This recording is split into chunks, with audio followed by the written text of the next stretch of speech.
Hello everyone, welcome to education first official. प्यारे बच्चों, मुझे उम्मीद है कि आप सभी ठीक होंगे और मन लगाकर पढ़ रहे होंगे। बच्चों, आज की जो वीडियो है ये कक्षा 7वीं की जो हिंदी की किताब है उसकी जो हम पहली कविता पढ़ रहे थे जिसका नाम था माँ कहे एक कहानी। इसको हमने पिछली वीडियो में पार्ट 1 में इस पूरे चैप्टर की व्याख्या समझी थी और जो है इसके कुछ शब्दार्थ भी किए थे जो बहुत ही इम्पोर्टेंट थे, जिससे कि हमें पूरी कविता समझ आ जानी चाहिए थी। तो जिस भी बच्चे ने ये वीडियो देखी है इससे पहले आप इसी की डिस्क्रिप्शन बॉक्स में उस वीडियो का लिंक है और वीडियो के एंड में भी आपको उस वीडियो का लिंक मिलेगा, तो आप उस पर भी क्लिक करके और उस वीडियो को जरूर देखें और तब जो है इस लेसन के क्वेश्चन आंसर को आप लिखेंगे तो आपको पूरी की पूरी जो कहा ये कविता है ये आपको समझ आएगी। ये कहानी ये कविता जो है किसके बारे में थी हमने पिछली वीडियो में डिस्कस किया था कि गौतम बुद्ध जिनके बचपन का नाम सिद्धार्थ था और इनका पुत्र राहुल और पत्नी थी यशोधरा। ये जो कविता है बच्चों ये मुख्य रूप से यशोधरा और राहुल मतलब यशोधरा जो है माँ है राहुल की और राहुल बेटा है, तो इन दोनों के बीच में संवाद है। ये राहुल अपनी माँ से कहता है कि माँ मुझे एक कहानी सुनाओ, तो तब यशोधरा अपने बेटे को कहानी सुनाती है, वो भी अपने पिता की ही कहानी सुनाती है जो उनके बचपन से संबंधित थी। जिसमें ये बताया था हमने पिछली वीडियो में कि गौतम बुद्ध मतलब सिद्धार्थ को एक घायल हंस मिलता है और उस घायल हंस को वो बचाना चाहते थे, लेकिन तभी जिसने हंस को घायल किया था तो वो आखेटक शिकारी वहां पर पहुंच जाता है और वो भी दावा पेश करता है कि ये मेरा शिकार है, आप मुझे दे दो। तो लेकिन बाद में जो है दोनों राजा के दरबार में पहुंचते हैं, वहां जाकर गौतम बुद्ध अपनी बात रखते हैं तो वे हंस को बचाने में कामयाब हो जाते हैं। तो इस तरीके से पूरी कविता थी और इस कविता के जो लेखक हैं वो हैं मैथिली शरण गुप्त। मैथिली शरण गुप्त। तो हम इसको पढ़ते हैं अभी। पढ़ी तो हमने पिछले लेसन में थी मतलब वीडियो में थी ही। अब हम आज इसके क्वेश्चन आंसर को सॉल्व करेंगे।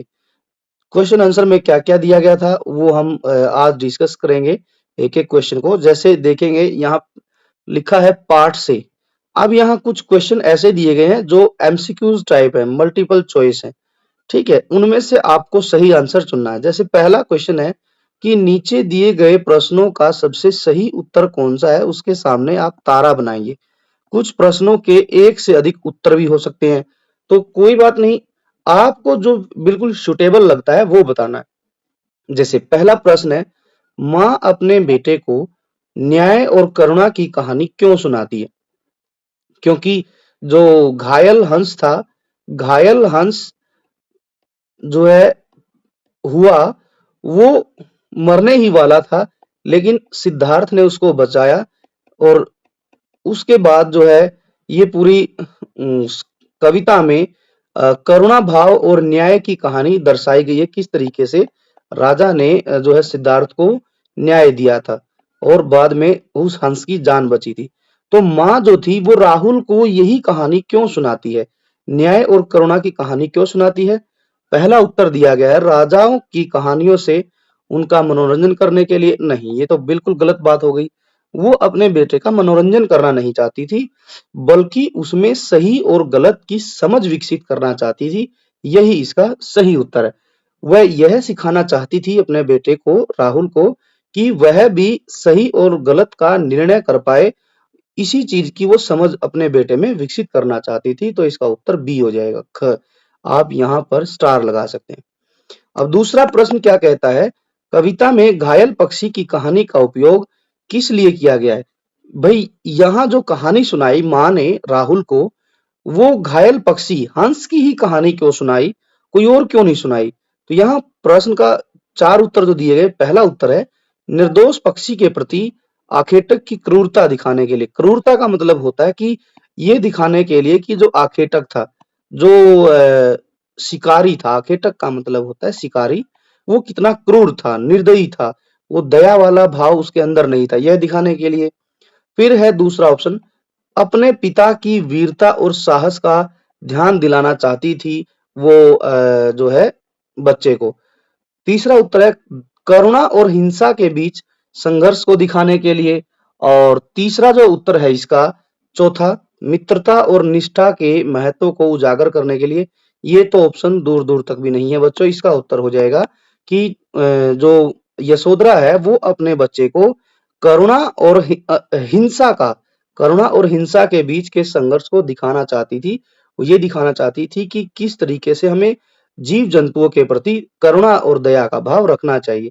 ये जो चित्र दिया गया है इसमें प्यारे बच्चों ये सिद्धार्थ है और इसके हाथ में एक जो है हंस है जिसको आखेटक ने घायल कर दिया था तीर मारकर।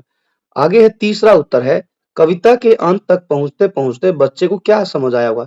यही समझ आया होगा कि न्याय सदैव करुणा के साथ होना चाहिए, क्योंकि लास्ट में कविता के अंत में भी राजा ने यही निर्णय दिया था कि जो है जो न्याय है वो कभी भी ऐसे लोग को नहीं मिलना चाहिए जो जीव जंतुओं के प्रति क्रूर हो, जिसके मन में कोई दया भाव ना हो। ऐसे को कभी भी न्याय नहीं मिलना चाहिए।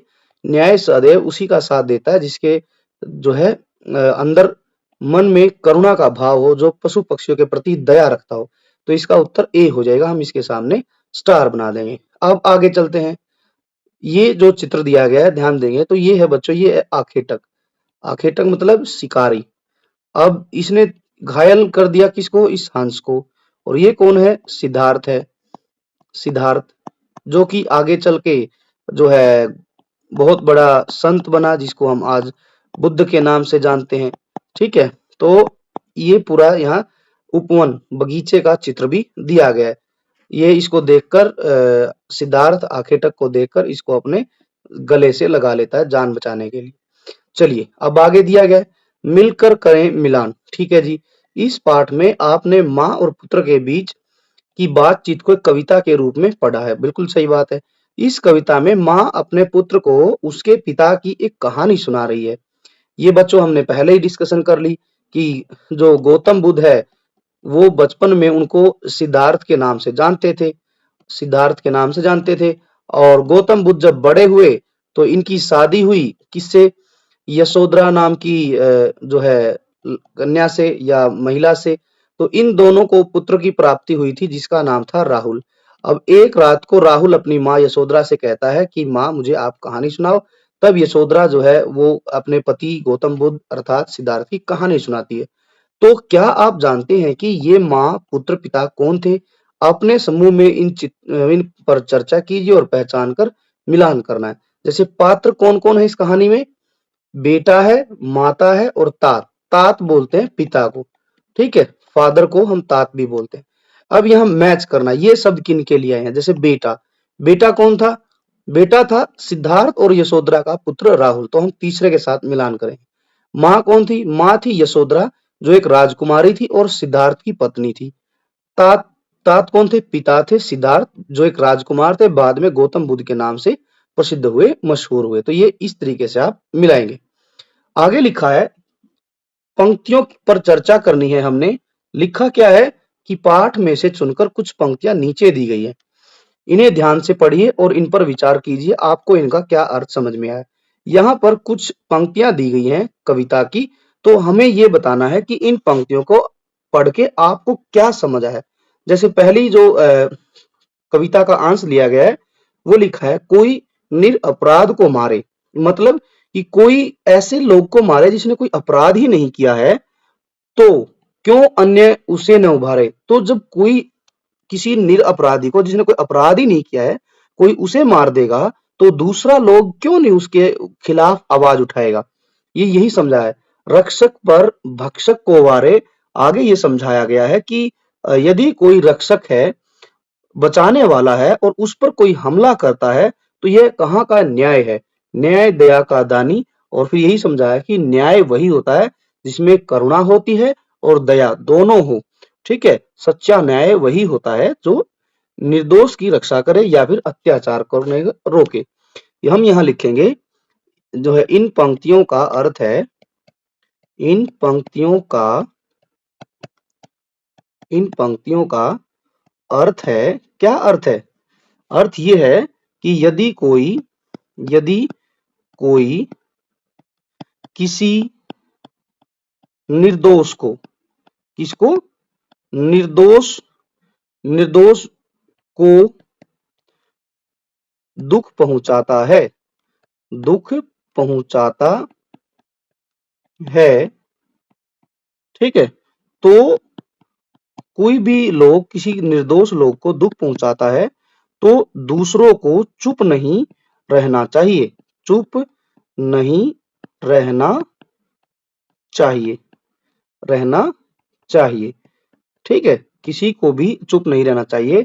यदि कोई यदि कोई रक्षक, रक्षक मतलब जो बचाता है, बचाने वाला, यदि कोई बचाने वाला है, ठीक है, बचाने वाला है और बचाने वाले पर हमला किया जाता है, हमला है ना किया जाता है,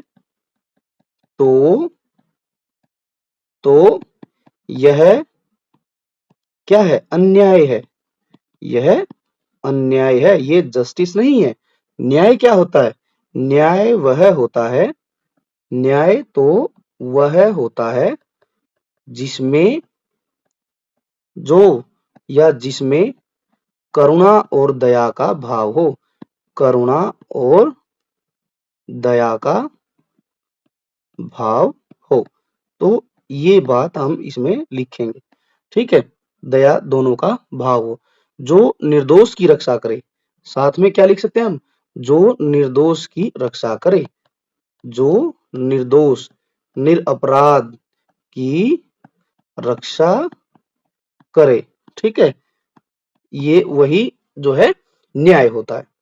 अब दूसरा क्या लिखा गया है? दूसरे पैसेज की हम व्याख्या लिखते हैं। अब हम यहाँ पर हुआ विवाद सदैव निर्दय में, इसका मतलब है कि हमने पिछली वीडियो में भी समझा था कि विवाद हुआ किसके बीच में? जो दयावान है और निर्दयी है, ठीक है, दोनों अपनी अपनी बात पर अड़े रहे। तो यहाँ लिखेंगे कि इन पंक्तियों का अर्थ है, इन पंक्तियों का अर्थ है, क्या अर्थ है? कि निर्दयी जो था, निर्दयी कौन था? आखेटक, निर्दयी व्यक्ति और जो है दयावान, दयावान कौन था? सिद्धार्थ। दयावान दोनों अपनी अपनी बात पर, अपनी अपनी बात पर अड़े रहे, बात पर अड़े रहे। इसके बाद है दोनों को अपने किए पर विश्वास था, दोनों को अपने किए पर विश्वास था। क्या विश्वास था? कि एक ने कहा कि मैंने शिकार को जो है निशाना लगाया और ये शिकार मेरा है, लेकिन सिद्धार्थ कहते हैं नहीं, मैंने इसे पहले देखा और मैंने इसे बचाया है, तो ये हंस मेरा हुआ, ठीक है। जब दोनों में बहस चलती रही, जब जब क्या हुआ? किसी नतीजे पर, किसी परिणाम पर पहुंचना मुश्किल हुआ, पहुंचना मुश्किल हुआ दोनों के द्वारा, मुश्किल हुआ, तो दोनों कहां पहुंच गए? दोनों न्यायालय में पहुंच गए। न्यायालय, न्यायालय कहां? राजा के पास, न्यायालय में पहुंच गए। और इसके बाद क्या हुआ? वहां सब लोगों ने क्या किया? सब लोगों ने जो है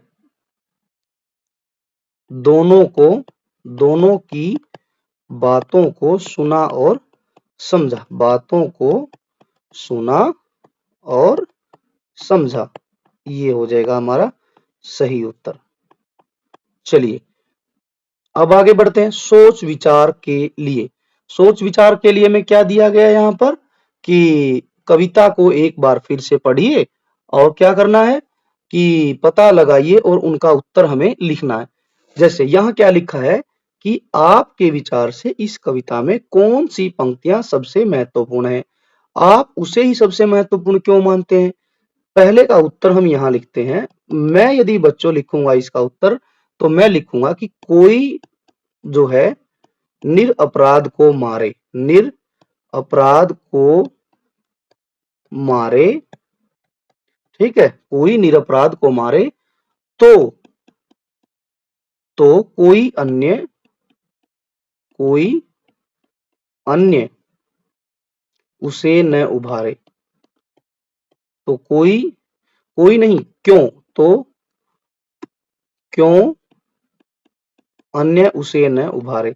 ये बात बच्चों हमारे लिए भी उतनी ही जो है जायज है कि यदि कोई ऐसा लोग या कोई ऐसा जीव जंतु है जो जिसने कोई अपराध ही नहीं किया है और उसको मारा जा रहा है, तो दूसरा लोग क्यों नहीं बचाएगा उसको।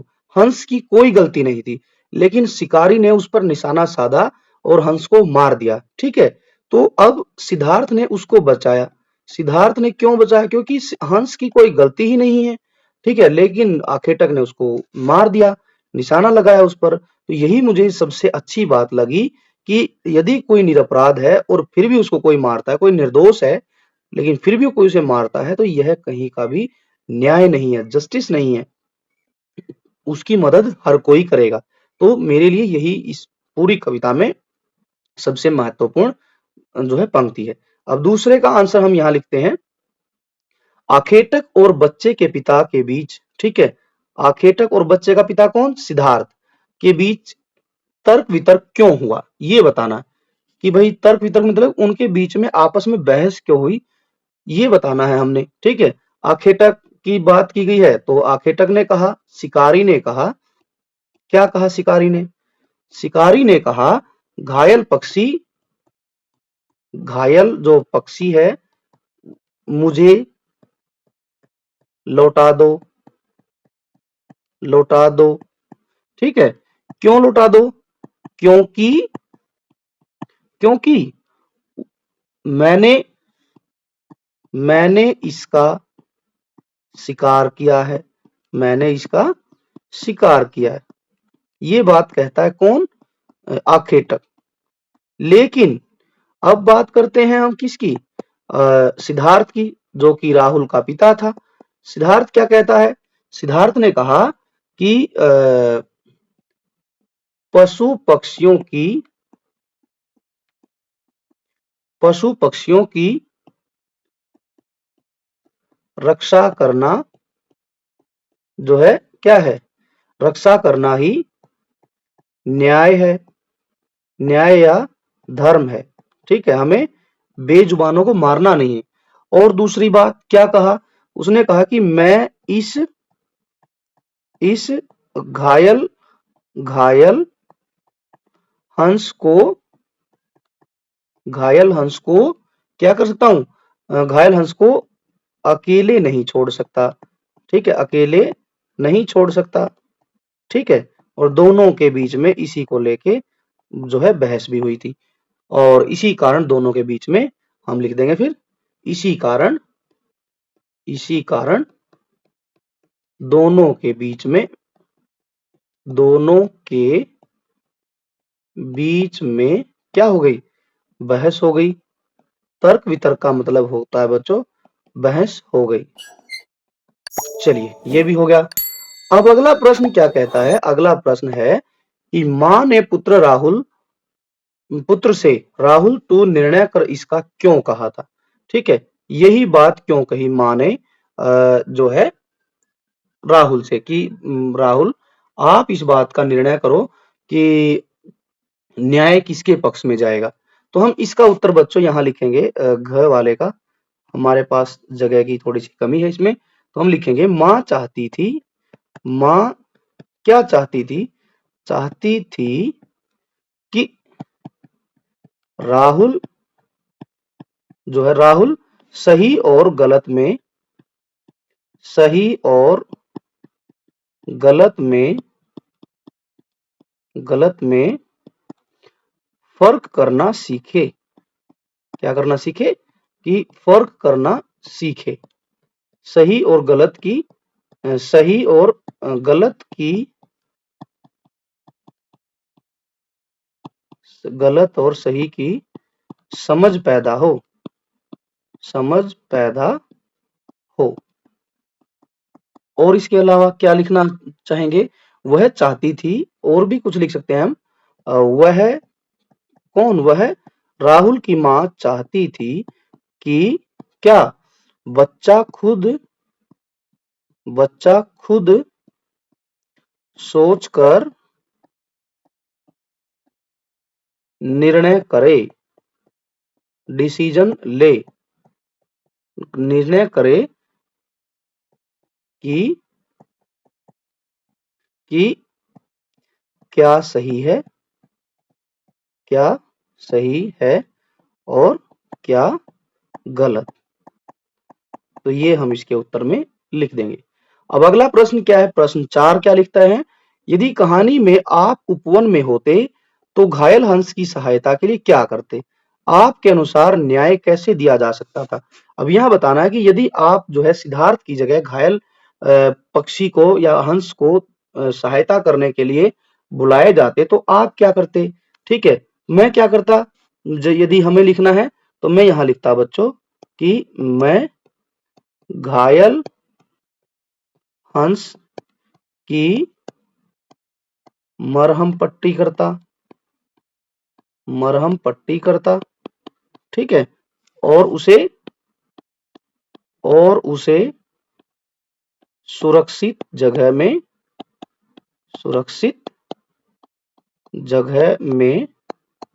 छिपा देता, ठीक है, छिपा देता। आखेटक के आने से पहले उसको मैं सुरक्षित जगह में छिपा देता। अब अगला प्रश्न है कि आपके अनुसार न्याय कैसे दिया जा सकता था? तो मैं कहता कि न्याय यही होता है कि निर्दोष हंस की रक्षा की जाए और जो है उसे किसी तरह का नुकसान न पहुंचाने दिया जाए। इस तरीके से मैं घायल पक्षी के साथ न्याय करता।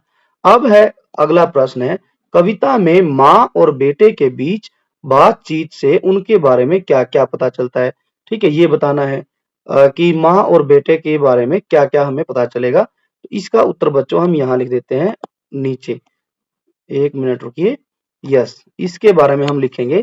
मतलब माँ और बेटे के बारे में लिखना है तो हम लिखेंगे उत्तर में माँ जो है क्या है? माँ जो है प्यार से समझाने वाली, ठीक है, समझाने और सिखाने वाली है। माँ ने जो है उसे जो है प्यार से समझाया और प्यार से ही सिखाया। एक बात तो हम ये लिख सकते हैं। अब बेटा भी क्या है? बेटा जो है उत्सुक है चीजों को जानने के लिए, उत्सुक है, जिज्ञासु है। बेटा जो है जिज्ञासु है, उत्सुक है, ठीक है। और क्या है?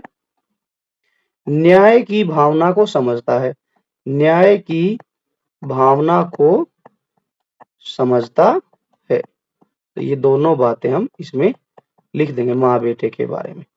यदि इसके अलावा और लिखना पड़े तो हम लिखेंगे, क्या लिखेंगे? तीसरी बात कि दोनों के बीच कैसा है रिश्ता है? गहरा प्रेम है, गहरा प्रेम जो है एवं दोनों के बीच में विश्वास भी है, विश्वास है। दोनों एक दूसरे से खुलकर बातें भी करते हैं। ये थे हमारे इन 4-5 क्वेश्चनों के उत्तर हैं। आप इनका स्क्रीनशॉट लेकर भी बच्चों लिख सकते हैं। आगे बढ़ते हैं मेरे प्यारे बच्चों। अगला प्रश्न क्या कहता है कि अनुमान और कल्पना क्या करना है? अभी भी अपने समूह में मिलकर चर्चा कीजिए। ये बच्चों आपको अपने दोस्तों के साथ जो है बातचीत करनी है कविता के बारे में ही। माँ ने अपने बेटे को कहानी सुनाते समय अंत में कहानी को स्वयं पूरा नहीं किया बल्कि उसी से निर्णय निकलवाने की कोशिश की। यदि आपको कोई कहानी ऐसी सुना रहा है तो आप कहानी को आगे कैसे बढ़ाते? ठीक है, तो ये बताना है कि आपको यदि कहानी आगे बढ़ानी है तो आप इसको कैसे आगे बढ़ाते? ठीक है, तो आप इसमें बता सकते हैं कि क्या-क्या स्टेप आप उसके लिए लेते हैं। आप अपने दोस्तों से बातचीत करेंगे। मान लीजिए कि कहानी में हंस और तीर चलाने वाले के बीच बातचीत हो रही है, ठीक है? तो कल्पना कीजिए कि जब उसने हंस को तीर से घायल किया तो उसमें और हंस में क्या-क्या बातचीत हुई होगी, तो क्या-क्या तर्क दिए होंगे। जैसे हम इसको अपनी जो है कल्पना से लिख सकते हैं कि क्या बात करी होगी उन्होंने। जैसे मान के चलिए जो है आखेटक ने जो है हंस को तीर मारा तो हंस घायल हो गया। अब हंस वहां घायल है और वो आखेटक आ गया, तो आखेटक से क्या बातचीत की होगी? ठीक है, तो पहले तो आखेटक ने उसको कहा होगा, हम ऐसे लिख सकते हैं कल्पना करके कि तीर चलाने वाले आखेटक ने कहा, मैंने तुझे शिकार के लिए मारा है, तू मेरा हक है। हंस ने कहा होगा, मैं निर्दोष हूँ, मैंने आपका क्या बिगाड़ा है, मैंने तुम्हारे को कोई नुकसान नहीं पहुंचाया है। ठीक है, तीर चलाने वाले आखेटक ने कहा होगा, यह जंगल का नियम है। ठीक है, क्या नियम है? हंस ने कहा, पर दया भी तो एक नियम है, तुम मेरी जान क्यों लेना चाहते हो? तीर चलाने वाले ने सोचा होगा, मैंने सोचा नहीं था, पर अब मुझे अपनी गलती का एहसास हो गया है। हंस ने क्या कहा होगा, अगर तुम दया करोगे तो तुम भी एक अच्छा इंसान बन जाओगे। तो इस तरीके से हम अपनी जो है एक संवाद को पूरा कर सकते हैं। अब अगला जो प्रश्न है ये बड़ा मजेदार है। मान लीजिए माँ ने जो कहानी सुनाई है, आप भी उसमें एक पात्र हैं। ठीक है, माँ ने राहुल को कहानी सुनाई थी, लेकिन आप भी वहां बैठे हो। आप इनमें से कौन सा पात्र बनना चाहोगे और क्यों बनना चाहोगे, ये लिखना है। ठीक है, कौन सा पात्र आप जो है इनमें से आपको अच्छा लगेगा बनना। ठीक, तो आप कौन सा बनना चाहेंगे? तीर चलाने वाला, पक्षी, पक्षी को बचाने वाला व्यक्ति, न्यायाधीश, और जो है कोई अन्य पात्र जो कहानी से जुड़ा हो। तो बच्चों मैं अपना बताता हूं, मैं बनता पक्षी को बचाने वाला या फिर मैं बनता न्यायाधीश। ठीक है, तो क्यों बनता ये लिखना बहुत जरूरी है। मैं इसमें लिखता क्यों, क्योंकि मैं मैं निरपराध और निर्दोष निर्दोष पशु पक्षियों की पशु पक्षियों की रक्षा करना रक्षा करना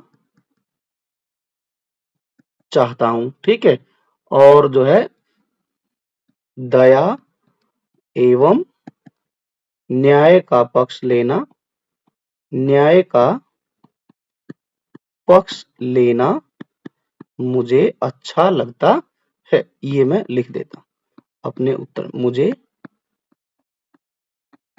अच्छा लगता है। ये इसका उत्तर हम लिख देते। पक्षी बनाने वाला, पक्षी को बचाने वाला मैं बनता, क्योंकि निरपराध और निर्दोष पशु पक्षियों की रक्षा करना मुझे अच्छा लगता है, और दया और न्याय का पक्ष लेना मुझे और भी अच्छा लगता है। यदि न्यायाधीश बनता तो मैं क्या करता? ठीक है, क्योंकि न्यायाधीश जो है क्या करता है? न्यायाधीश का मतलब होता है बच्चों जज। ठीक है, जज क्या करता है? सभी की बातों को सभी की बातों को ध्यान से सुनकर ध्यान से जो है सुनकर जो है सच्चाई का साथ देता है, और क्या करता है? और क्या है? सबके साथ न्याय करता है। न्यायाधीश क्या करता है? सबके साथ न्याय करता है, किसी के साथ अन्याय नहीं करता। कोई भी जज न्याय करता है। ये मैं बनना पसंद करता। अब आगे क्या दिया गया है? संवाद। क्या है? इस कविता में एक माँ उसके पुत्र का संवाद दिया गया है, लेकिन जो है कौन सा कथन किसने कहा है यह नहीं बताया गया है। आप कविता में दिए गए संवाद को पहचानिए, कौन सा कथन किसने कहा है उसे आप जो है नीचे लिखिए। उदाहरण के लिए माँ और जो पुत्र का एक एक कथन नीचे दिया गया, जैसे पुत्र के द्वारा कहे गए कथन, माँ कह एक कहानी। ठीक है, माँ ने कहा, फिर बेटा समझ लिया क्या तूने मुझको अपनी नानी। तो ये एक एक उदाहरण आप लोगों के लिए यहाँ पर दिया गया है। अब जो है आपने इसको पूरा करना है कि कौन से कथन माँ ने कहे हैं और कौन से पुत्र ने कहे हैं। जैसे पुत्र ने कहा, कह माँ कह माँ कह कह माँ कह लेटी ही लेटी लेटी ही लेटी राजा था या रानी। ये बात जो है राजा था या रानी, ये बात बेटे ने कही। ठीक है, अब इसकी मम्मी ने क्या कही थी? दूसरी बात की जाए, माता ने क्या कही? बेटा, ये तो लिख ही दिया था, बेटा समझ लिया क्या तूने मुझको अपना? नहीं। दूसरी बात हम लिखेंगे, तू है हठी मान धन मेरे, तू है हठी मान धन मेरे, मान धन मेरे, उपवन में, उपवन में, उपवन में बड़े सवेरे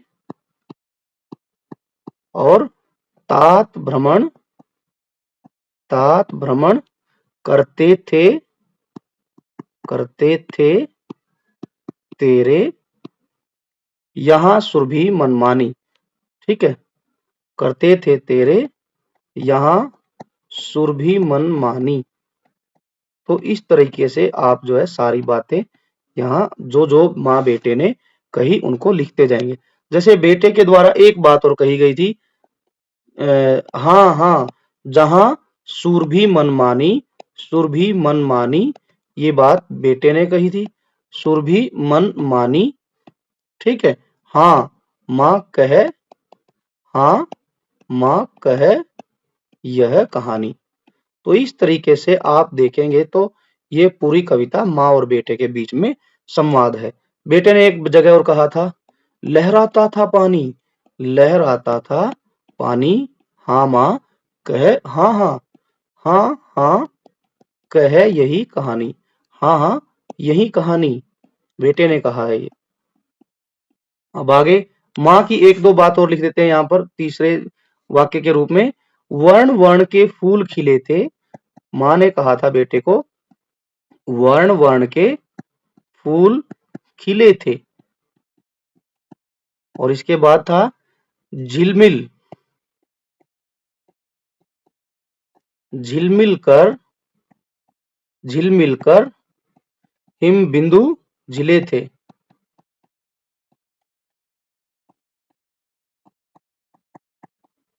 और इसके बाद था हल्के झोंके हिले मिले थे, लहराता था पानी। तो इस तरीके से हम पूरे जो कविता है इसको हम यहाँ पर लिख देंगे, हल्के झोंके हिले मिले थे, लहराता था पानी, लहराता था पानी। फिर बेटे ने कहा था, हाँ हाँ माँ वही कहानी। अब जो है एक लाइन और यदि बेटे की जो तरफ लिखनी है तो हम लिख सकते हैं, न्याय दया का दानी तूने गुणी कहानी, या फिर सुनी सभी ने जानी, और माँ मेरी क्या बाणी, एक लिख सकते हैं हम, माँ मेरी क्या बाणी मैं सुन रहा कहानी, मैं सुन रहा कहानी। तो बच्चों इस तरीके से हम इस कविता को लिख देंगे, पूरी की पूरी कविता को हम यहाँ आप जो है इस तरीके से लिखते चले जाएंगे।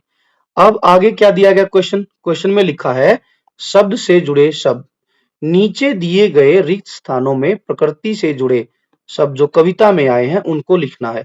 जैसे एक आया था उपवन, उपवन आया, ठीक है, प्रकृति से जुड़ा। तो और बहुत सारे शब्द थे, जैसे फूल कविता में आया है, इसके बाद आया है झोंके, ठीक है, इसके बाद जो है यदि बात करें पानी आया है, और एक खग, खग मतलब होता है पक्षी, और हंस आया है, प्रकृति से जुड़े हुए ही हैं ये। इसके बाद जो है हिम बिंदु, हिम बिंदु क्या होता है? ओस की बूंदों को बोलते हैं हिम बिंदु। और जो है यदि एक और लिखना है तो हम यहाँ एक और बॉक्स बना के लिख सकते हैं सुरभि, सुरभि का मतलब होता है खुशबू या महक। तो इस तरीके से आप इन सभी जो खाली स्थान दिए गए हैं यहाँ पर इनको पूरा करेंगे। आगे बढ़ते हैं, अब क्या दिया गया है? पंक्ति से पंक्ति का मिलान करना है। नीचे स्तंभ 1 और स्तंभ 2 में कुछ पंक्तियां दी गई हैं, मिलती जुलती पंक्तियों को आप रेखांकित कीजिए। यहाँ पर जो है बच्चों, यहाँ कविता की लाइनें दी गई हैं और आगे इनका अर्थ दिया गया है। वहां पर पंक्ति है और एक पंक्ति का आगे अर्थ दिया गया है, उसके साथ मिलान करना है। जैसे पहला दिया गया है, कहती है मुझसे यह चेटी, कहती है मुझसे यह चेटी, चेटी का मतलब होता है दासी या फिर सेविका, ठीक है, सेविका। तो जो है बेटा राहुल कहता है कि माँ मुझे दासी ने बताया है कि आप बहुत एक जो है एक बड़ी अच्छी कहानी जानते हो। तो इसको हम 7वें नंबर से मिला देंगे। यह सेविका मुझसे कहती है। दूसरा जो दूसरी पंक्ति है, तू है हठी मान धन मेरे। तो दूसरी को हम मिलाएंगे 9th नंबर से, हे मेरे पुत्र तू बहुत ही हठ करता है। ठीक है, ये हो गया। इसके बाद है झलमल कर हिम बिंदु झिले थे। तो हिम बिंदु है यहाँ पर ओस की बूंदे। ठीक है, तो यहाँ पर हम 5वें के साथ मैच कर देंगे। इसके बाद गिरा विद्ध होकर खरसर से। तो कौन गिर गया? हंस गिर गया था। तो हम देखेंगे कि हंस किस लाइन में आया है। यहाँ पर हंस जो आया है, तेज धार वाले तीर से घायल होकर कौन गिर गया? हंस गिर गया। यहाँ 8वें नंबर से मिलाएंगे चौथा। हुआ विवाद सदैव निर्दय में। तो सदैव मतलब दयावान और निर्दयी के बीच में क्या हो गया? विवाद हो गया है। तो विवाद मतलब झगड़ा। तो हम इसको तीसरे के साथ मिलान करेंगे। कह दे निर्भय जय हो किसका, कि बिना डरे बता दे कि जय किसकी होगी। तो हम दूसरे के साथ मिलान करेंगे। तूने गुणी कहानी, हे माँ तूने जो कहानी बताई है वो तूने बताई है। ठीक है, तूने मुझे कहानी सुनाई है। तो 7 नंबर को 6 के साथ मिलेंगे। उभय आग्राही थे सब विषय में। दोनों जो है अपने अपने विषय को लेकर बातचीत कर रहे थे, अड़े हुए थे। तो पहले वाले के साथ मिलान करेंगे। तब उसने जो था खगबख्शी हठ करने की ठानी। तो जो खगबख्शी था, जो आखेटक था, उसने हठ किया था। हठ मतलब होता है बच्चों जिद की थी। तो 10वें के साथ मिलाएंगे।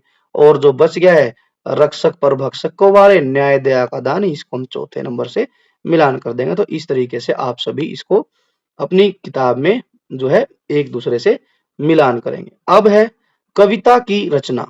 कविता की रचना क्या कहती है? राजा था या रानी, राजा था या रानी, माँ कहे एक कहानी। अब क्या लिखा है? इन पंक्तियों पर ध्यान दीजिए। इन पंक्तियों की तरह इस पूरी कविता में एक अनेक स्थानों पर कुछ पंक्तियां दो दो बार आई हैं। इस कारण पंक्तियों में पाठक को माँ बेटे की बातचीत और अच्छी तरह में समझ आ जाती है। इससे कविता में उसके सौंदर्य, कविता की सुंदरता भी बढ़ती है। इससे इसको हम संवाद शैली बोलते हैं। जब हम एक दूसरे से बात करते हैं और उस बात करने के दौरान कोई कविता लिखी जाती है तो उसको संवाद शैली की कविता कहते हैं। जैसे यहाँ पर माँ यशोधरा और माँ यशोधरा और बेटे राहुल के बीच में जो है राहुल के बीच में संवाद होता है। ठीक है, इस पूरे संवाद को हम संवादात्मक शैली कहते हैं। अब आगे क्या दिया गया? अब क्वेश्चन है, नीचे जो है इस कविता की कुछ विशेषताएं और वे पंक्तियां दी गई है जिनमें कोई विशेषता दिखाई देती है। विशेषताओं को सही पंक्तियों के साथ मिलान कीजिए। आप जो है कविता की पंक्तियों में एक से अधिक विशेषता भी ढूंढ सकते हैं। जैसे संवाद दिए गए हैं। ठीक है, कविता की विशेषता, कविता की किस पंक्ति में दिया गया संवाद। ठीक है, कविता की अंतिम शब्द की ध्वनि आपस में मिलती जुलती है। तो जैसे आपस में मिलती जुलती है तो हम ये कह सकते हैं अंतिम ध्वनि चेटी बेटी। ठीक है, तो हम इसके साथ मिलान कर सकते हैं। कुछ शब्द दो बार या साथ साथ आए हैं। तो दो बार आए हैं और साथ साथ आए हैं। तो ये हो जाएगा, हम इसमें देखते हैं कुछ शब्द दो बार आए हैं और साथ साथ आए। यहाँ हम ढूंढेंगे तो ये है वर्ण वर्ण। ठीक है, वर्ण वर्ण। और तो इसको हम जो है तीसरे वाले के साथ मिलान करेंगे।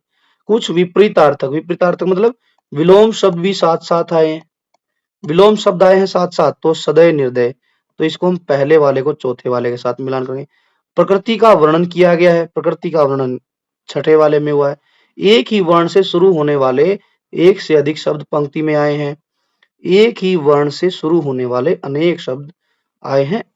तो इसमें हम लिखेंगे बच्चों कि जैसे यहाँ हम लिखेंगे वर्ण एक ही वर्ण से शुरू होने वाले एक से अधिक वर्ण एक ही पंक्ति में आए हैं। तो ये भी छठे के साथ मिलान करें। प्रश्न उत्तर दिए गए हैं। ठीक है, प्रश्न उत्तर दिए गए हैं। तो प्रश्न उत्तर दिए गए हैं तो हम चौथे के साथ इसको मिलान कर देंगे और बाकी जो बच गए हैं आप उसको खुद से मिलान करेंगे। आगे बढ़ते हैं। रूप बदलकर, रूप बदलकर में क्या दिया गया? सुन उपवन में बड़े सवेरे तात भ्रमण करते थे तेरे। कविता की इन पंक्तियों को निम्न प्रकार से बदलकर भी लिखा जा सकता है। सुनो आपके पिता एक उपवन में बहुत सवेरे वर्णन करते थे। बच्चों इस लाइन का अर्थ ही ये है कि माँ कहती है बेटे से कि बेटे सुन, आपके पिता जो है, तात का मतलब होता है पिता, कि आपके पिता भ्रमण करते थे सवेरे, बड़े सवेरे, ठीक है। आपके पिता उपवन में बहुत सवेरे क्या करते थे, भ्रमण करते थे, भ्रमण भ्रमण करते थे। ये हम लिखेंगे यहाँ पर। अब आप पाठ के किसी एक और पद को अनुच्छेद के रूप में लिखिए।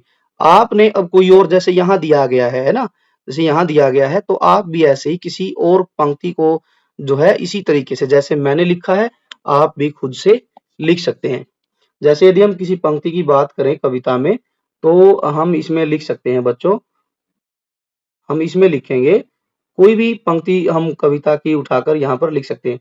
क्या, जैसे यहाँ लिख सकते हैं लहराता, ये माँ की बात लिखेंगे, तू है हठी, तू है हठी मान धन मेरे, मान धन मेरे। आगे हम लिखेंगे उपवन में बड़े सवेरे, सुन उपवन में बड़े सवेरे, ठीक है। तो फिर हम लिख सकते हैं तात भ्रमण करते थे तेरे, ठीक है, तात भ्रमण करते थे तेरे।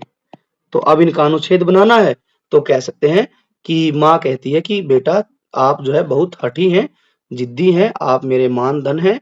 सुनो, उपवन में सुबह सुबह आपके पिताजी जो है जल्दी उठकर भ्रमण करते थे। अब आगे क्या लिखा गया है, कविता में विराम चिन्हों की बात की गई है, ढेर सारे विराम चिन्ह हैं, अल्प विराम, पूर्ण विराम, उद्धरण चिन्ह। इस कविता में विराम चिन्हों का बहुत अच्छा प्रयोग हुआ है। विराम चिन्हों इस कविता में अनेक कार्य कर रहे हैं। जैसे यह बताना पड़ता है कि कविता में जहां थोड़ा रुकना है वहां पर हम जहां थोड़ा रुकना होता है वहां हम यूज करते हैं अल्प विराम, अल्प विराम।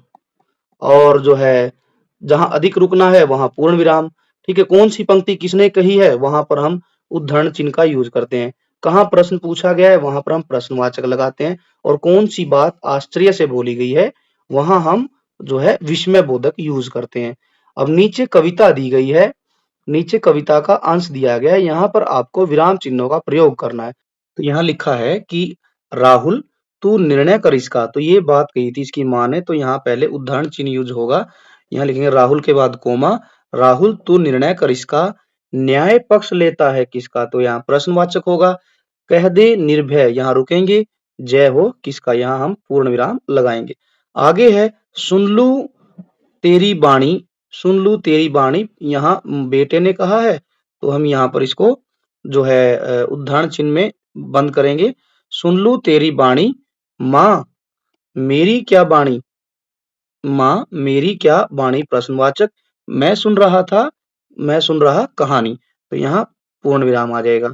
इसके बाद है कोई निरपराध को मारे, कोमा लगाएंगे, तो क्यों अन्य उसे कोई उभारे, यहाँ प्रश्नवाचक। रक्षक पर भक्षक को वारे, कोमा लगाएंगे। न्याय दया का दानी, ये यहाँ पर हम लगाएंगे जो है विस्मय बोधक। न्याय दया का दानी, न्याय दया का दानी, तूने गुणी कहानी, और इस तरीके से हम यहाँ पर उद्धरण चिन्ह भी लगाएंगे। तो ये थी हमारी पूरी कविता, और इसमें हमने हर जगह पर जो है न्याय दया का दानी और तूने गुणी कहानी, हमने हर जगह पर चिन्हों का, विराम चिन्हों का प्रयोग किया है। आई होप कि आप लोगों को ये पूरा लेसन समझ आ गया होगा, इसके प्रश्न उत्तर। तो यदि आपको वीडियो अच्छी लगी है तो आप वीडियो को ज्यादा से ज्यादा लाइक कीजिए और अपने दोस्तों के साथ भी इस क्वेश्चन आंसरों को शेयर कीजिए, और जो है आप कमेंट भी करके बताएं आप जो है कि वीडियो कैसी लगी है।